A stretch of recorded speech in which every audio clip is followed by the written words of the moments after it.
Hello everyone, I hope you all are fine.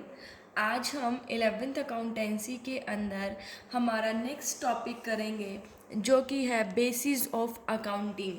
कि जो accounting है उसके बेस क्या है, मतलब जो अकाउंटिंग की जाती है वो किस बेसिस पर की जाती है। देखिए, अकाउंटिंग के दो बेस होते हैं, एक तो कैश बेसिस पर और दूसरा एक्रूअल बेसिस पर। इन दोनों कॉन्सेप्ट्स के ऊपर अकाउंटिंग जो है वो की जाती है। अब कैश, देखिए, कैश बेसिस क्या कहता है। कैश बेसिस क्या होती है कि कैश बेसिस का मतलब यहाँ पर है कि जो हमारी ट्रांजेक्शन्स है ना, वो जब भी रिकॉर्ड होंगी जब कैश जो है, ठीक है, जब वो ट्रांजेक्शन कैश में होगी। मतलब अगर कोई इनकम आ रही है, ठीक है, कोई रिवेन्यू हो रहा है, तो हम उसको रिवेन्यू जब तक नहीं कहेंगे जब तक कि कैश जो है वो रिसीव नहीं हो जाता। और कोई पेमेंट करनी है तो हम उसको पेमेंट जो है या एक्सपेंस, ठीक है, जब तक नहीं कहेंगे जब तक कि वो क्या नहीं कर देते, हम पे नहीं कर देते। तो मतलब कैश बेसिस का मतलब क्या हो गया कि जब हमें एक्चुअल में कैश रिसीव होगा या हम कैश की पेमेंट करेंगे, ठीक है, तभी हम ट्रांजेक्शन्स को रिकॉर्ड करेंगे। सेकंड है एक्रूअल बेसिस। एक्रूअल बेसिस क्या होता है कि आइदर कैश रिसीव हुआ है या नहीं हुआ, जिस दिन रिवेन्यू या फिर एक्सपेंस अर्नड हो गए ना, ठीक है, जैसे रिवेन्यू अर्नड हो गए और एक्सपेंसेस इनकर्ड हो गए, उसी दिन, ठीक है, वो हम ट्रांजेक्शन जो है उसे रिकॉर्ड कर देंगे। मतलब कैश बेसिस के अंदर तो क्या है, जब तक कैश रिसीव ना हो जाए या एक्सपेंसेस जो है उनकी पेमेंट ना की जाए तब तक ट्रांजेक्शन्स को रिकॉर्ड नहीं करेंगे। एक्रूवल बेसिस में जब रिवेन्यू अर्न हो गए तब कर देंगे और एक्सपेंसेस जैसे इनकर हो गए तभी कर देंगे। कोई ज़रूरी नहीं कि अभी कैश हमने दे दिया या कैश हमें मिल गया, जिस दिन अर्न हो गए रिवेन्यू और एक्सपेंसेस इनकर्ड हो गए उसी दिन हम क्या कर देंगे, ट्रांजेक्शन्स को रिकॉर्ड कर देते हैं। अभी हम स्टडी करेंगे डिटेल के अंदर हमारा कैश बेसिस ऑफ अकाउंटिंग, कि कैश बेसिस जो है अकाउंटिंग की वो क्या होती है। देखिए, अंडर दिस बेसिस, इस बेसिस में क्या होता है, incomes are not recorded unless they are received in cash. अगर एक बिजनेस को कोई भी इनकम हो रही है तो वो जब तक रिकॉर्ड नहीं करेंगे तब तक उसका जो कैश है वो कैश उसका रिसीव नहीं हो जाता, ठीक है। मतलब ठीक है, हमें पैसा मिलना है, ठीक है, हमने कोई सामान बेचा, उसकी पैसा हमें मिलना है, लेकिन हम उसके अंदर जब तक रिकॉर्ड नहीं करेंगे जब तक वो हमें पैसा मिल नहीं जाता, ठीक है। अर्न तो हो गया भाई, जिस दिन मैंने गुड़ बेचे थे उस दिन मुझे पता था कि मेरे को पैसा मिलेगा, ठीक है, लेकिन जिस दिन अर्न हो गए वो तो एक्रूअल में आ गया और एक्चुअल में जब तक नहीं मिल जाता तब तक हम अकाउंटिंग के अंदर रिकॉर्ड नहीं करते कैश बेसिस में, ठीक है। मतलब कैश बेसिस के अंदर हम इनकम्स को तब तक रिकॉर्ड नहीं करेंगे जब तक वो हमें कैश में रिसीव नहीं हो जाती। ऐसे ही एक्सपेंसेस की बात है। एक्सपेंसेस भी हम जब तक रिकॉर्ड नहीं करेंगे, हम जब तक नहीं मानेंगे कि हमने खर्चा किया जब तक हम उसकी पेमेंट ना कर दें, ठीक है, हम उसकी कैश में पेमेंट ना कर दें। हमें पता है कि सैलरी देनी है, ठीक है, वेजेस देने हैं, लेकिन अकाउंट्स में कब रिकॉर्ड करेंगे, जब एक्चुअल में उनको दे देंगे कैश, ठीक है, एक्सपेंसेस जो है वो हम पे कर देंगे। तो वो होते हैं मतलब कैश बेसिस के अंदर तब रिकॉर्ड करते हैं हम, ठीक है। मतलब इनकम्स को तो हम जब तक रिकॉर्ड नहीं करते तब तक वो इनकम हमें, जो हमारी रिवेन्यू है वो हमें कैश में रिसीव नहीं हो जाती, और एक्सपेंसेस को हम जब तक रिकॉर्ड नहीं करते जब तक कि हम उसे कैश में पे नहीं कर देते, ठीक है। In other words, credit transactions are not recorded at all and are ignored till cash is actually received or paid for them। देखिए, जो क्रेडिट ट्रांजेक्शन है, जो उधार की ट्रांजेक्शन्स है, उसको हम बिल्कुल रिकॉर्ड नहीं करते कैश बेसिस ऑफ अकाउंटिंग में, क्योंकि कैश बेसिस क्या कहता है, जब आपको एक्चुअल में कैश रिसीव होगा या आप कैश की पेमेंट कर दोगे जब भी आप उसको रिकॉर्ड कर सकते हो। तो इट मीन जो क्रेडिट ट्रांजेक्शन्स हैं, ठीक है, जो उधार में हम कोई चीज़ ले रही हैं, ठीक है, या फिर हम ये कह दें कि हम थोड़े टाइम बाद आपको पेमेंट कर देंगे, तो वो चीज़ हम इसके अंदर इंक्लूड नहीं करेंगे। कब तक, जब तक कि या तो कैश एक्चुअल में रिसीव नहीं हो जाता या फिर पेमेंट नहीं कर दी जाती। कैश बेसिस के अंदर हम प्रॉफिट एंड लॉस कैसे कैलकुलेट करते हैं, जितनी इनकम हमें रिसीव हुई है और जितना हमने एक्सपेंसेस पे किया है उन दोनों के डिफरेंस जो होता है वो प्रॉफिट एंड लॉस, मतलब प्रॉफिट एंड लॉस निकल के आता है।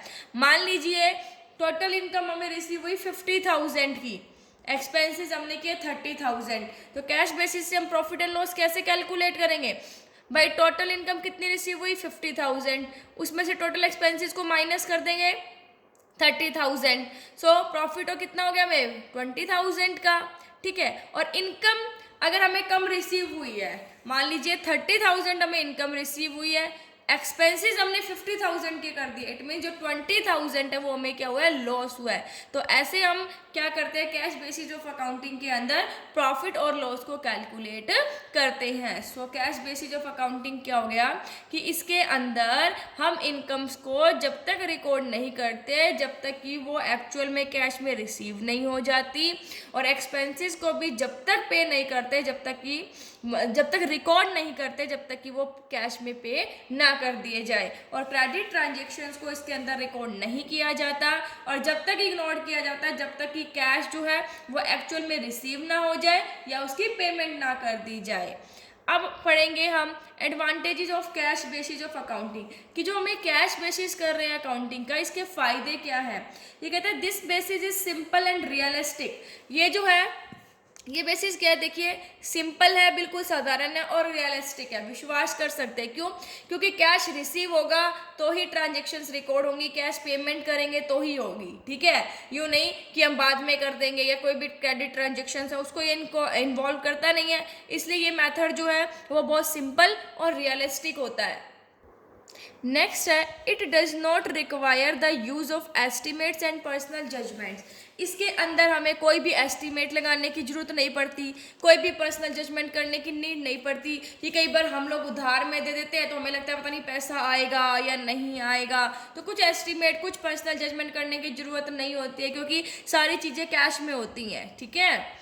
नेक्स्ट है it is suitable for those enterprises where most of the transactions are on cash basis. ये उन ऑर्गेनाइजेशन के लिए सुटेबल होता है जिसके अंदर ज़्यादातर जो ट्रांजेक्शन्स है वो किस बेसिस पर की जाती हो, कैश बेसिस पर की जाती हो, उनके लिए जो है ये मेथड जो है वो बहुत सुटेबल होता है। ये उन ऑर्गेनाइजेशन के लिए काफ़ी सुटेबल होता है जो अपनी ट्रांजेक्शन जो है वो कैश बेसिस पर करते हैं।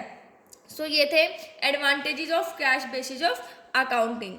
अब है डिसएडवांटेजेस, कि डिसएडवांटेजेस क्या क्या है, इसकी लिमिटेशंस क्या क्या है। तो देखिए it does not give a true and fair view of profit or loss and financial position of the enterprise because it ignores outstanding expenses, prepaid expenses, accrued income received in advance. देखिए ये जो method है ये हमें profit और loss और जो financial position एक ऑर्गेनाइजेशन की उसकी सही पोजीशन नहीं बताता, ठीक है। मतलब एक ऑर्गेनाइजेशन की सही पोजीशन नहीं बताता है ये। क्यों? क्योंकि ना तो ये आउटस्टैंडिंग एक्सपेंसेस को कंसीडर करता है, ना ही प्रीपेड एक्सपेंसेस को, ना ही एक्रूड इनकम को, या फिर जो इनकम एडवांस में रिसीव हुई है इनको इग्नोर करता है। इसलिए इससे एक ऑर्गेनाइजेशन की सही फाइनेंशियल पोजीशन का या उसके प्रॉफिट और लॉस का हम अच्छे से मतलब सही से एक फेयर जो है ना, एक फेयर पिक्चर हमारे सामने नहीं आ पाती है। नेक्स्ट है it does not follow matching principle of accounting. ये जो मैचिंग प्रिंसिपल है अकाउंट का, ठीक है, हमने पढ़े थे अकाउंटिंग प्रिंसिपल्स, तो मैचिंग प्रिंसिपल जो है उसको फॉलो नहीं करता है। नेक्स्ट है there is a great possibility of manipulation of profits in cash basis of accounting because payment may either be delayed or made early and similarly incomes may be postponed or collected early। ये कहते हैं इसमें profit को manipulation करने का, ठीक है, काफ़ी पॉसिबिलिटी रहती है क्योंकि जो पेमेंट है कई बार डिले भी हो जाती है और कई बार जल्दी भी मिल जाती है। ऐसे ही इनकम जो है वो कई बार क्या कर दी जाती है, मतलब जल्दी हो जाती है, ठीक है, या फिर हमें जल्दी कलेक्ट कर लेते हैं हम, या फिर हो सकता है कोई ये कहते हैं कि हम आपको थोड़े टाइम बाद देंगे तो आप ले लेना, तो पोस्टपोन भी हो सकती है, या फिर हो सकता है कि हमें पहले ही उसकी इनकम मिल गई हो, ठीक है। सो इसके अंदर मैनिपुलेशन करने की पॉसिबिलिटी ज़्यादा होती है। नेक्स्ट है, since capital and revenue items are not distinguish in cash basis there is not consistency in the profit of different year. अब इसके अंदर कि ये कंसीडर ही नहीं किया जाता कि कौन सा कैपिटल आइटम है, कौन सा रिवेन्यू है, इसलिए जो अलग अलग सालों के प्रॉफिट है उनके मतलब उनके अंदर कंसिस्टेंसी नहीं रहती है, ठीक है। और company act 2013 does not recognise it. Company act जो है वो इस मेथड को फॉलो नहीं करता है, ठीक है। सो ये थे आज कैश बेसिस ऑफ अकाउंटिंग, इसके advantages and disadvantages. I hope आपको समझ आ गए होंगे। Thank you, stay safe, stay home.